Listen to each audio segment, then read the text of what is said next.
അസ്സലാമു അലൈക്കും. അൽഹംദുലില്ലാ. ഞാൻ ഇന്ന് പറയാൻ പോകുന്നത് എൻ്റെ ജീവിതത്തിൽ എനിക്കുണ്ടായ ഒരു അനുഭവമാണ്.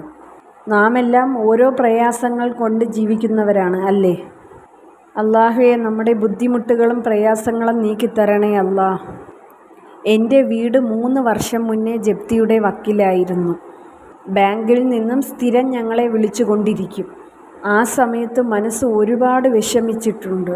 5 ലക്ഷം രൂപയുടെ കടമുണ്ടായിരുന്നു. പ്രമാണം ബാങ്കിലായിരുന്നു. ആരോട് ചെന്ന് ചോദിക്കും, ആര് തരാനുണ്ട് എന്നുള്ള ഒരു ചിന്തയായിരുന്നു ഞങ്ങൾക്ക്. ഞങ്ങൾ എന്ന് വെച്ചാൽ ഞാനും എൻ്റെ ഭർത്താവും. ഞങ്ങളുടെ മുന്നിൽ ഒരു വഴിയുമില്ലായിരുന്നു. പലരോടും വീട് പോകാതിരിക്കാൻ വേണ്ടി കടം ചോദിച്ചു. ആദ്യം തരാമെന്ന് പറഞ്ഞവർ പോലും അവസാന സമയം കൈയൊഴിഞ്ഞു. ആ സമയത്താണ് ഞാൻ ഒരു ഉസ്താദിൻ്റെ വീഡിയോ കാണുന്നത്. അതിൽ ആ ഉസ്താദ് പറയുന്നു, ഈ ഇസ്മിനെ നിങ്ങൾ ചെയ്താൽ ഏതൊരു കാര്യവും നടന്നിരിക്കുക തന്നെ ചെയ്യുമെന്ന്. പക്ഷേ ആ ഇസ്മ ആരോടും പറയരുതെന്നും ആ ഉസ്താദ് പറയുന്നുണ്ട്. അന്ന് രാത്രി 2 റക്അത്ത് തഹജ്ജുദ് നമസ്കാരത്തിന് ശേഷം അസ്തഗ്ഫിറുല്ലാഹിൽ അലീം, അസ്തഗ്ഫിറുല്ലാഹിൽ അലീം, അസ്തഗ്ഫിറുല്ലാഹിൽ അലീം എന്ന് 100 പ്രാവശ്യം നമ്മൾ അറിഞ്ഞും അറിയാതെയും ചെയ്തു പോയ പാവങ്ങൾ അല്ലാഹു തആല പുറത്തു തരണമേ എന്നും പറഞ്ഞ് ദുആ ചെയ്യുക. ആത്മാർത്ഥമായി ദുആ ചെയ്യുക. ശേഷം നമ്മുടെ മനസ്സിലെ ആഗ്രഹം എന്താണോ അത് അല്ലാഹു തആലയോട് പറയുക. അല്ലാഹുവേ, എൻ്റെ ഇന്ന കാര്യം സാധിച്ചു തരണമേ അല്ലാ.